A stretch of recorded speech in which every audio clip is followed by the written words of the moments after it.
ছোট্ট একটা জায়গার ভিতরে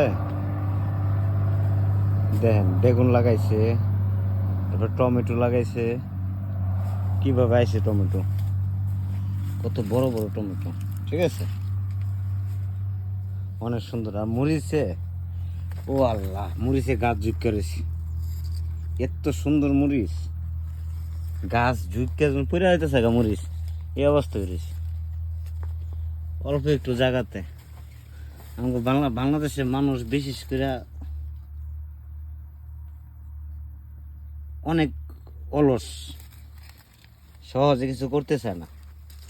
আর এত সুন্দরভাবে করছে, মানে বলার বাইরে, সেটা কিভাবে মরিচটি হয়েছে, এত সুন্দর লাগতেছে। মরিচ গাছ ঝুঁকে গেছে গা, মরিচ আইসা, ও আল্লাহ কিভাবে আইছে। আর শশা পাওয়ার থেকে মাথা পর্যন্ত ঝুঁকে রয়েছে শশা, ঠিক আছে, কত বড় বড় শশা। একটু অনেক ঘরের ভিতরে কত লম্বা শশা, শশার জাতটা অনেক ভালো, কালো, অনেক লম্বা হয় এই শশাটা। দেখেন কত সুন্দর, ছোট্ট একটা ঘরের ভিতরে, বৃষ্টি হোক, ঝড় হোক, তুফান হোক, এই জায়গায় সবসময় 12 মাস সবজি করে খাইতে পারে, ঠিক আছে, এত সুন্দর। আসলে সবচেয়ে বড় কথা হইল